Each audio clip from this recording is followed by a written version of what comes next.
La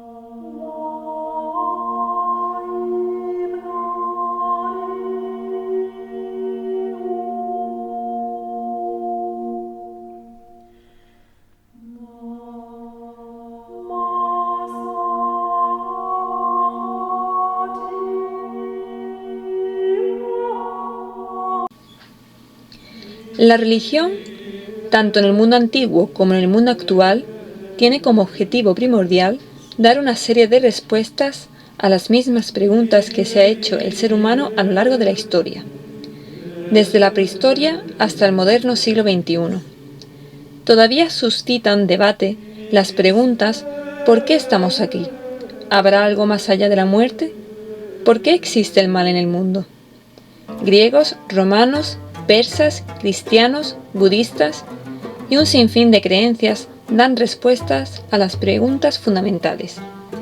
No obstante, en el caso que nos atañe, nos sumergiremos en uno de los códigos de creencias más complejos del mundo antiguo, así como una de las religiones antiguas más olvidadas, a veces incluso oscurecida debido al esplendor de la religión egipcia, griega o romana.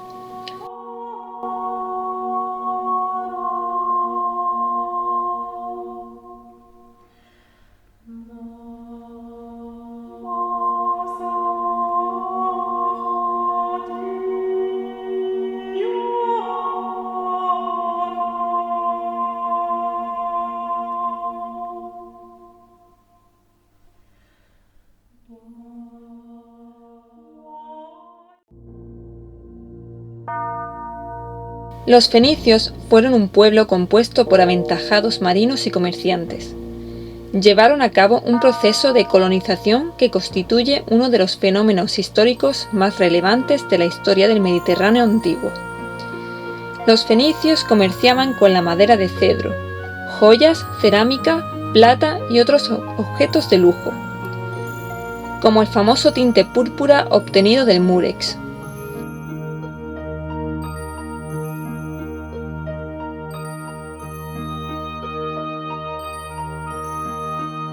Además, en la península ibérica introdujeron las almendras, las gallinas y el alfabeto.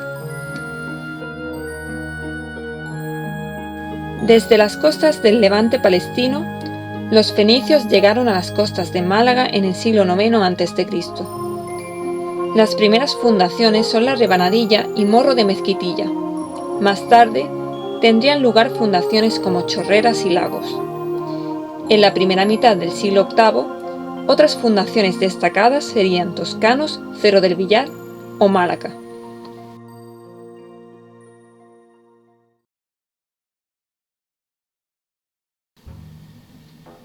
La mayoría de las religiones mediterráneas de las civilizaciones antiguas eran politeístas.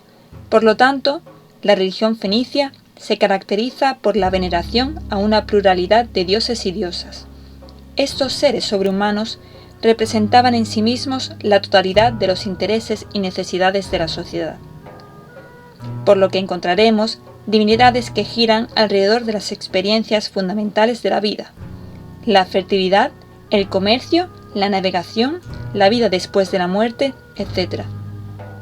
Uno de los aspectos más complejos de la religión fenicia es que las fuentes directas son escasas, aunque la arqueología más reciente ha supuesto mayor comprensión de la religiosidad fenicia, además de los textos de Ugarit, con poemas épicos y religiosos que nos han dado una valiosa información. No obstante, las fuentes más importantes para conocer la religión fenicia son las fuentes indirectas, textos como la Biblia, en especial el Antiguo Testamento, y autores como Flavio Josefo, Plutarco, Eusebio de Cesarea, etc., dándonos informaciones relativamente abundantes como autores griegos y latinos que citan divinidades, mitos y ritos fenicios. En el caso de Eusebio de Cesarea, representa una fuente fundamental, debido a la cosmogonía que recogió en su obra según la mitología fenicia. Debemos tener en cuenta que tenemos que usar estas fuentes con mucha prudencia, ya que nos suponen testimonios directos de personas que practicaban y vivían esta religiosidad. sino testimonios de terceras personas. Una característica importante de la religión fenicia es que cada ciudad tenía su propio panteón, una situación similar a la que ocurría en Egipto. En las ciudades de Biblos, Sidón o Cartago se adoraba a divinidades diferentes.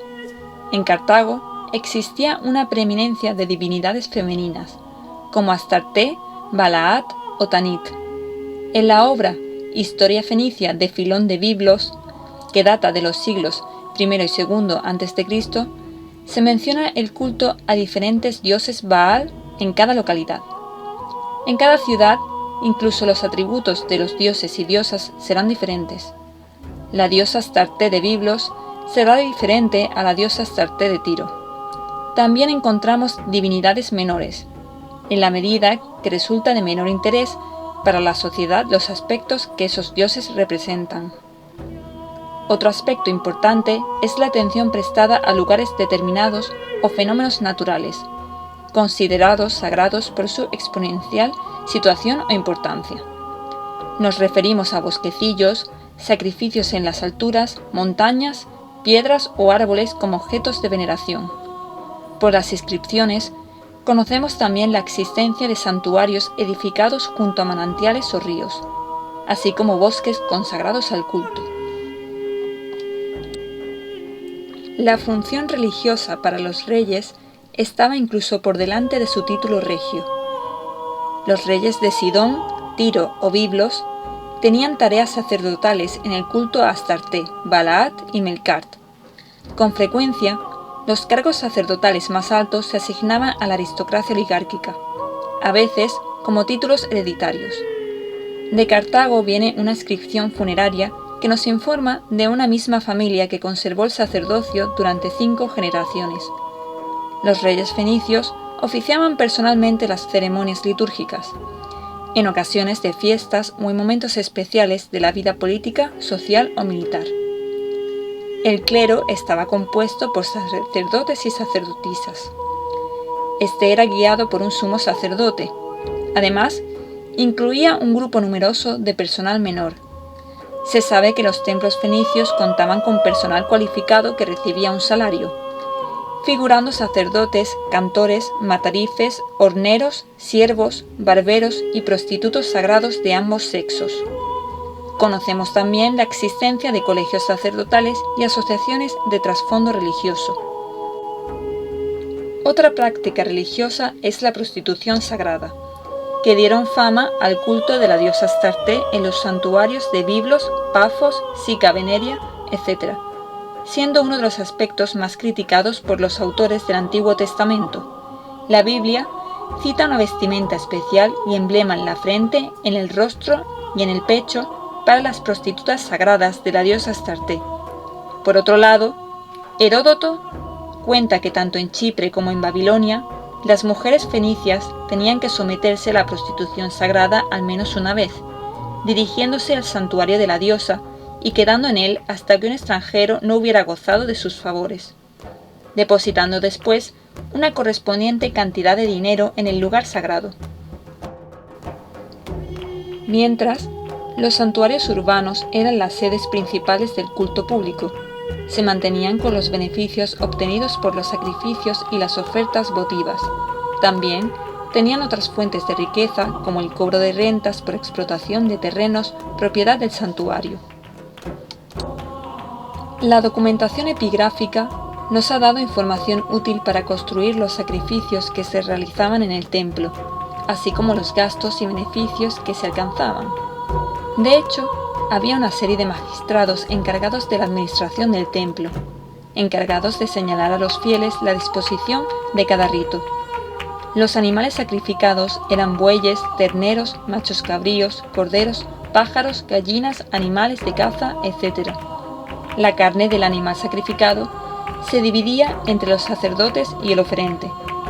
El clero recibía una cantidad de dinero y una parte minoritaria de la carne, de la cual se extraía una parte que sería quemada para la divinidad y el resto de la carne era cocinada y consumida por el oferente. Los sacrificios estaban regulados para que la práctica religiosa fuera posible para todas las personas. Como particularidad, decir que el valor alimenticio no era secundario, ya que el simple hecho de comer carne ya se consideraba un sacrificio. Cada vez que se consumía carne, se efectuaba un sacrificio. En cuanto a los sacrificios humanos, y en especial de los niños, era un hecho limitado y extraño al culto oficial, reservado a momentos de especial gravedad. El dios fenicio más conocido es Melkart, la divinidad de la ciudad de Tiro por excelencia. Su culto fue extendiéndose por todo el Mediterráneo debido a las numerosas colonizaciones fenicias de esta metrópoli. Su nombre significa rey de la ciudad. Se sabe que era venerado en Tiro desde el siglo X a.C. A partir de la Edad de Hierro, se le van a atribuir funciones cada vez más importantes. Se trata de una divinidad que representa el modelo ideal de soberano fenicio, caracterizándose como fundador y señor de la ciudad de Tiro, que luego pasaría a ser un dios protector e inventor de la púrpura y la navegación. Hay culto a Melkart en Cartago, Sicilia, Cerdeña, Chipre, Península Ibérica, etc. El Melkart que mostramos en este momento procede de las inmediaciones del templo de Cádiz. Los fenicios, al ser un pueblo semita, no tenían una tradición iconográfica propia ni la costumbre de representar a sus dioses. Por lo tanto, se extenderá la iconografía egipcia como modelo para representar a los dioses. En este caso, vemos a Melkart con el tocado de Osiris, en posición hierática y un pie adelantado. Melkart fue identificado muy pronto con el Heracles griego, dando más fama a su culto.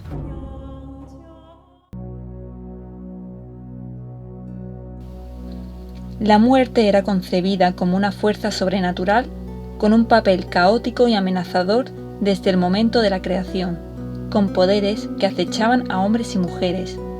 El ritual que acompañaba al difunto en los primeros momentos es desconocido. Parece que, según algunas alusiones que hace la Biblia y la información obtenida de un sarcófago del rey de Biblos, se lanzaban una serie de lamentos y otras formas de luto ritualizado. Sabemos que el cuerpo era envuelto en vendajes y sepultado, colocado en un sarcófago o frecuentemente sobre la piedra de una celda funeraria. En algunos casos, para reyes y nobles, se daba un embalsamiento y uso de sustancias aromáticas. Además, sabemos que se usaba tanto la inhumación del cadáver como la cremación, incluso dentro de la misma tumba, sin que sea posible distinguir si se realizaba un rito diferente para cada difunto, aunque sí podemos vislumbrar que la cremación era mayoritaria en épocas más antiguas, volviendo a estar en auge en la época helenística. Un ejemplo de tumba fenicia lo tenemos en la provincia de Málaga, en la necrópolis de Trallamar, donde se descubrió una tumba de arquitectura espectacular. Estas tumbas fueron llamadas como Trallamar I, II, III y IV. La tumba de Trallamar IV ha dado grandes frutos a la arqueología fenicia, a pesar de que estaba ya expoliada y destruida posteriormente por labores agrícolas del siglo XX. Trallamar IV contaba con una cámara rectangular que podía abrirse y cerrarse. El alzado está construido con sillares cortados con una técnica que deriva del mundo oriental y estaba muy especializada. La cubierta era de madera. La arquitectura de dicha tumba indica que en la provincia de Málaga existía un estilo oficial a la hora de llevar a cabo construcciones importantes, revelando la conexión entre los artesanos que trabajaron en Málaga y las metrópolis fenicias de la costa palestina. En Trallamar IV hay 5 enterramientos, 3 de incineración y 2 de inhumación. Entre la necrópolis y la ciudad existía una vía de agua, como símbolo que separa la vida de los vivos y la vida de los muertos. Dentro de la tumba se abren una serie de nichos en la cámara funeraria, donde encontramos objetos que parece que se colocaron de manera apresurada. Hay cerámicas de engobe rojo, boca de seta, boca trilobulada y otros elementos que conforman el ajuar funerario y que hoy podemos admirar en el Museo de Málaga, localizado en el Palacio de la Aduana. como un impresionante vaso de alabastro. Estos lujosos recipientes contenían una serie de aceites para embalsamar el cuerpo del difunto, actividad que era mayoritariamente realizada por mujeres. No obstante, la pieza más impresionante de la tumba de Trajamar IV es el objeto que toma el mismo nombre de esta necrópolis. Hablamos del medallón de Trajamar. No solo es una obra maestra de la orfebrería fenicia, sino que nos da una gran cantidad de información sobre la mitología de este pueblo. En concreto, nos explica una cosmogonía, es decir, una explicación del nacimiento del mundo. La pieza está realizada en oro macizo con una mínima cantidad de plata, con un peso de 6 gramos y 25 milímetros de diámetro. Data del siglo VII a.C. En la parte superior tiene un alambre torsionado. Aparece un sol alado sobre el que se posan 2 serpientes. En el centro vemos una luna. Debajo de esta emerge una montaña de la que nacen 2 cobras en las que se posan 2 halcones. Esta imagen llena de simbolismo está decorada con un granulado y una filigrana. Todo el conjunto fue elaborado con un punzón en un diámetro de 25 milímetros.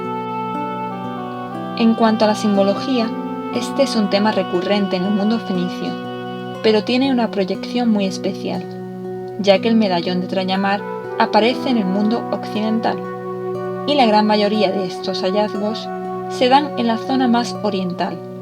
Respecto al significado, como hemos comentado anteriormente, sabemos relativamente poco sobre la religión fenicia, por lo tanto, tenemos que acudir a las fuentes indirectas como Eusebio de Cesarea, del siglo IV después de Cristo. Este recoge el testimonio de un sacerdote fenicio, que relata un mundo primigenio, caótico y acuoso, donde aparece un personaje divino en forma de serpiente y halcón. Este relato está relacionado con las cosmogonías egipcias. Los cleros de Heliópolis, Menfis, Hermópolis y Tebas presentan relatos similares, siendo común el elemento de la montaña primigenia, símbolo que aparece en el medallón de Trajamar. El mundo nacería de una montaña que emerge de un caos acuoso. De esta montaña nace el sol. Dependiendo de la cosmogonía, el sol se identificaría con Amón, Tot, Ra, etc. Dentro de la cosmogonía de Hermópolis y Tebas hay una versión donde el sol nace de una flor de loto. Por eso, en muchos medallones fenicios aparece esta flor. En resumen, muchos aspectos de la religión fenicia, como los panteones urbanos, la iconografía y la mitología, son elementos que muestran un alto grado de sincretismo con la religión egipcia.